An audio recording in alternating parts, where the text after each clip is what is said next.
بسم اللہ الرحمن الرحیم۔ سورہ ہود، اس سورہ مبارکہ میں 123 آیات اور 10 رکوع ہیں۔ یہ سورت مکی ہے۔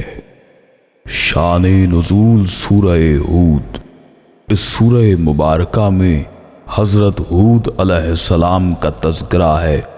اس مناسبت سے اسے آپ علیہ السلام کے نام سے موسوم کیا گیا ہے۔ ہجرت سے کچھ عرصے پہلے اس کا نزول مکہ مکرمہ میں ہوا۔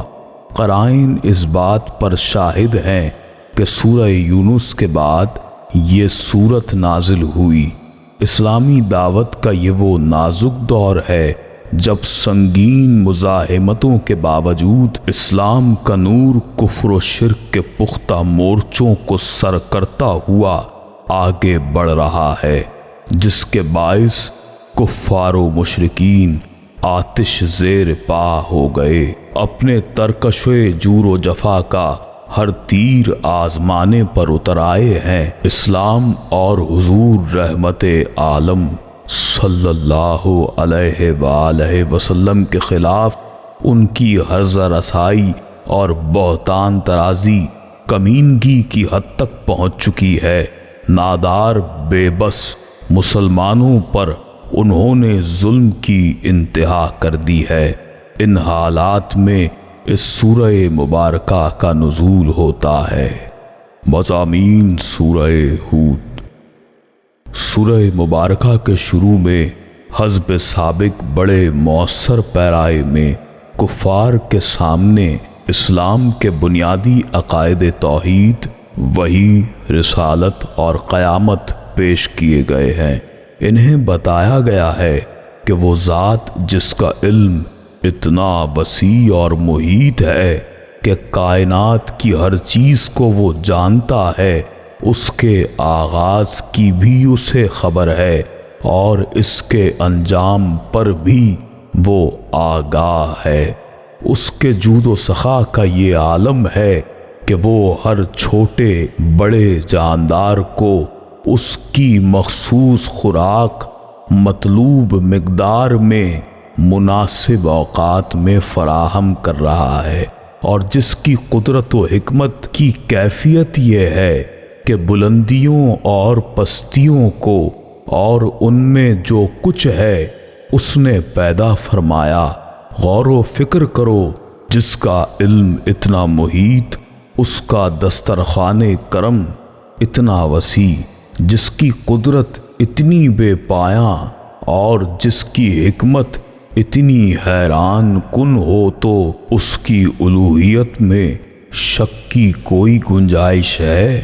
اور اس کے سوا کوئی اور ایسا ہے جس میں ان کمالات کا شائبہ تک بھی پایا جاتا ہو، تاکہ خدائی اور الوہیت میں وہ اس کے شریک ہونے کا مدعی بن سکے؟ اور کیا ایسی قادر و توانا ہستی کے لیے تمہیں مارنے کے بعد زندہ کرنا کوئی مشکل کام ہے؟ ہرگز نہیں۔ پھر انہیں فرمایا کہ تم اپنے دعوے میں سچے ہو کہ قرآن اللہ تعالیٰ کا کلام نہیں بلکہ کسی انسان کا بنایا ہوا ہے، تو پھر اس کی مثل ہی بنا کر لے آؤ۔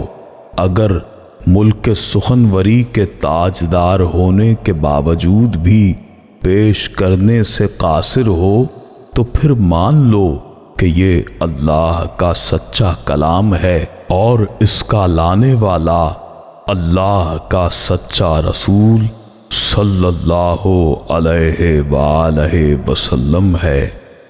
اس صورت میں بڑی وضاحت کے ساتھ ان کے سامنے پچھلی قوموں کے حالات بیان کیے گئے، جنہوں نے اپنے اپنے انبیاء علیہم السلام کے ساتھ اسی طرح کا سلوک کیا جیسا یہ لوگ نبی کریم صلی اللہ علیہ وآلہ وسلم کے ساتھ روا رکھے ہوئے تھے، اور پھر جس ہولناک انجام سے وہ دوچار ہوئے اس پر بھی ان کو آگاہ کر دیا گیا۔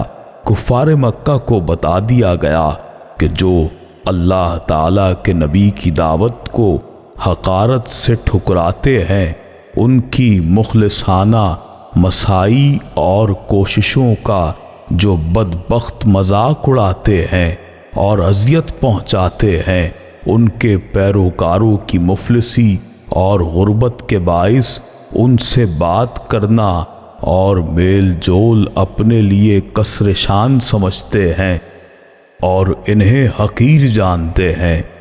ان کی مہلت کی گھڑیاں جب ختم ہوتی ہیں اور غور و فکر کے لیے جو فرصت انہیں دی جاتی ہے وہ انتہا کو پہنچ جاتی ہے، تو پھر ان پر قہر خداوندی کی بجلی کڑکتی ہے اور ان کی ساری عظمتوں اور نخوتوں کو خاک میں ملا کر رکھ دیتی ہے۔ اے کفار عرب، اگر تم اس انجام بد سے بچنا چاہتے ہو تو آج آنکھیں کھولو اور دین حق کا دامن مضبوطی سے تھام لو۔ کفار مکہ میں کہیں قوم شعیب علیہ السلام کی مانند تجارت کی ہمہ ہمی نے کاروباری بددیانتی کا بازار گرم کر دیا ہوا تھا، اور کہیں قوم سمود کی مانند صنعت و حرفت میں ترقی کے باعث ذہن بگڑ چکے تھے، ان کے دل مسخ ہو چکے تھے، اور فرعونی استبداد نے قوم سے آزادی فکر و عمل کی صلاحیتیں سلب کر لی تھیں۔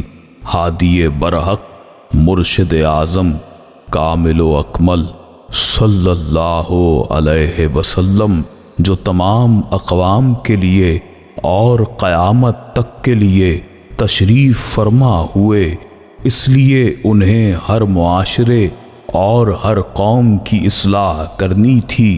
اس کے مخاطب صحراؤں اور جنگلوں کے ناخواندہ بھی تھے، اور شہروں اور آبادیوں کے متمدن باشندے بھی تھے، ملوکیت کی زنجیروں میں جکڑے ہوئے غلام بھی تھے، اور صنعت و حرفت میں اوج کمال کو پہنچے ہوئے لوگ بھی، دولت و ثروت کے خمار سے مخمور بھی اور مفلس و خستہ حال بھی۔ حضور نبی کریم صلی اللہ علیہ وآلہ وسلم نے ان مختلف طبقوں میں پیدا ہونے والی متنوع غلط کاریوں کی اصلاح کرنی تھی، اس لیے اللہ تعالی نے سابقہ اقوام کی سیرتوں اور اپنے انبیاء علیہم السلام پر ان کے اعتراضات اور دعوت حق کے مقابلے میں ان کا رد عمل بھی ایک ایک کر کے بیان فرما دیا،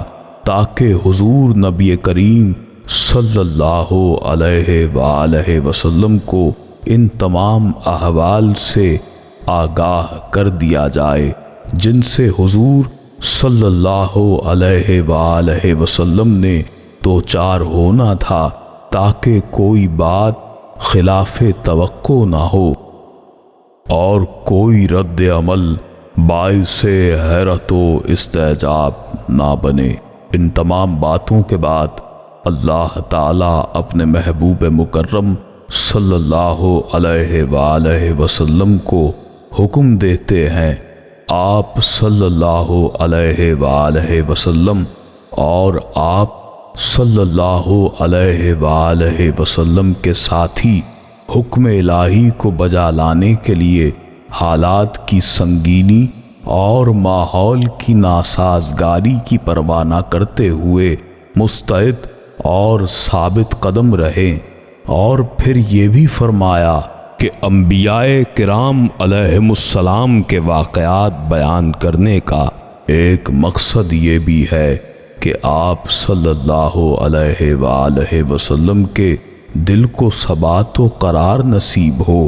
آپ صلی اللہ علیہ وآلہ وسلم عبادت الہی میں سرگرم رہیں اور اللہ کی تائید و نصرت پر بھروسہ رکھیں۔ اللہ تعالیٰ کی تائید و نصرت کے سامنے دشمنان اسلام کا کوئی منصوبہ کامیاب نہ ہو سکا اور نہ ہوگا، اور فتح و نصرت آپ صلی اللہ علیہ وآلہ وسلم کے قدم چومے گی۔ مختصر خلاصہ سورہ ہود یہ ایک کتاب ہے جس کی آیتیں حکمت بھری محکم کی گئی ہیں، حکمت والے خبردار سے یہ کہ سوا اللہ کے کسی کی عبادت مت کرو، میں تم کو اللہ کی طرف سے ڈرانے والا اور بشارت دینے والا ہوں، اور یہ کہ تم لوگ اپنے گناہ اللہ سے معاف کراؤ، پھر اس کی طرف متوجہ رہو، وہ تم کو وقت مقررہ تک اچھا سامان زندگی دے گا اور ہر زیادہ عمل کرنے والے کو زیادہ اجر دے گا۔ اور اگر تم لوگ اعتراض کرتے رہو تو مجھ کو تمہارے لیے ایک بڑے دن کے لیے عذاب کا اندیشہ ہے، اور زمین پر چلنے والا کوئی ایسا نہیں جس کا رزق اللہ نے نامقرر کیا ہو۔ اللہ جانتا ہے وہ کہاں ٹھہرے گا اور کہاں سپرد ہوگا، یہ سب کچھ ایک صاف کرنے والی کتاب میں ہے۔ وہی اللہ جس نے آسمانوں اور زمین کو 6 دن میں بنایا ہے، اور اس کا عرش پانی پر تھا کہ تمہیں آزمائے کہ تم میں سے کس کا کام اچھا ہے۔ اگر تم یہ کہو کہ ضرور مرنے کے بعد اٹھائے جائیں گے تو کافر کہیں گے کہ یہ کھلا ہوا جادو ہے۔ آگے اسی طرح اللہ نے فرمایا، اگر ہم آدمی کو اپنی کسی رحمت کا مزہ دیں پھر واپس لیں، وہ فوراً نا امید اور ناشکرا ہو جاتا ہے۔ پھر اپنے رسول صلی اللہ علیہ وآلہ وسلم کو خطاب کرتے ہوئے، تو کیا جو وحی تمہاری طرف ہوتی ہے اس میں کچھ چھوڑ دو گے؟ اس پر دل تنگ ہو گئے۔ اسی وجہ سے وہ کہتے ہیں کہ ان کے ساتھ کوئی خزانہ کیوں نہ اترا، یا ان کے ساتھ کوئی فرشتہ آتا تو تم ڈر سنانے والے ہو، اور اللہ ہر چیز پر محافظ ہے۔ کیا وہ یہ کہتے ہیں کہ انہوں نے اپنی طرف سے بنایا ہوا ہے؟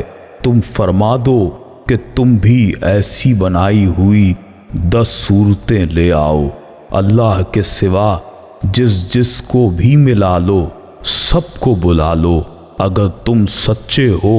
یہ وہ لوگ ہیں جن کا آخرت میں کچھ نہیں سوائے آگ کے، ان کے یہ ناکام اعمال، وہ عمارت ہوں گے سب کچھ برباد ہونے والے۔ آگے کی آیات میں بھی کافروں کے اعمال اور ان کو سزا کی وعید ہے۔ پھر ہم نے نوح علیہ السلام کو اس کی قوم کی طرف بھیجا، اور حضرت نوح علیہ السلام نے کیسے دعوت حق دی اور قوم گمراہی کا شکار ہوئی، یہاں تک کہ ان کے بیٹے نے بھی نافرمانی کی۔ نوح علیہ السلام نے ان کو بار بار تاکید فرمائی کہ اپنی حرکتوں سے باز آ جاؤ، مگر مذاق اڑاتے رہے۔ آخر میں عذاب سے ڈرایا تو قوم نے کہا، کہاں ہے عذاب؟ پھر وہ وقت آیا کہ نوح علیہ السلام اور ان کے ساتھ اہل ایمان پر اللہ نے رحمت کی۔ کشتی نوح علیہ السلام میں سب سوار ہو گئے۔ پھر پانی کا زبردست عذاب آیا تو کشتی نوح علیہ السلام کے سوا سب غرق ہو گئے۔ آگے کی آیات میں عاد علیہ السلام کو قوم سمود کی طرف بھیجا اور پیغام حق پہنچانے کا حکم دیا۔ حسب روایات قوم نے انکار کیا، خود سری کی۔ پھر اللہ کا حکم آیا، ہود علیہ السلام اور ان کے ساتھ اہل ایمان کو اپنی رحمت میں لیا۔ قوم پر سخت عذاب ہوا۔ پھر ہود علیہ السلام کے بھائی صالح علیہ السلام نے بھی قوم کو ہدایت و نصیحت کی۔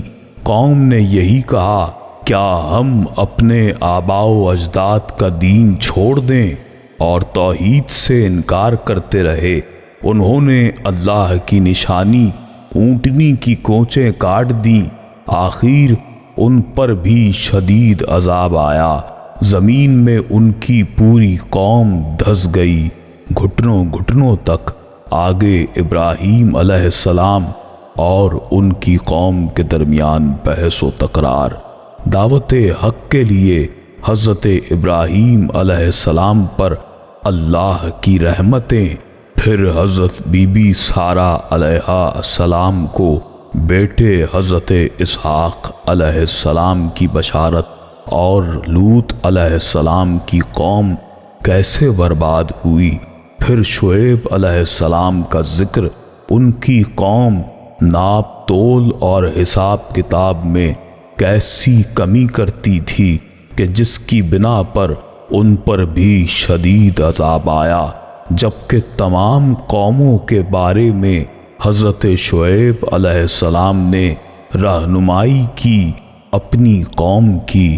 حضرت موسیٰ علیہ السلام اور آپ علیہ السلام کے ساتھیوں اور فرعون اور اس کے ہمراہیوں کا ذکر، پھر اللہ نے کیسے فرعون اور اس کے ساتھیوں کو غرق کیا، موسیٰ علیہ السلام اور ان کے پیروکاروں پر اللہ کی رحمتیں، رسول اللہ صلی اللہ علیہ وآلہ وسلم کو خطاب کر کے فرمایا جا رہا ہے، یہ سب کچھ جو ہم تمہیں رسولوں کی خبریں سناتے ہیں جس سے تمہارا دل ٹھہرے یعنی اطمینان ہو، اس صورت میں تمہارے پاس حق آیا اور مسلمانوں کو واعظ و نصیحت اور کافروں سے کہہ دیں کہ تم اپنی جگہ کام کیے جاؤ، ہم اپنا کام کرتے ہیں، اور راہ دیکھو ہم بھی راہ دیکھتے ہیں،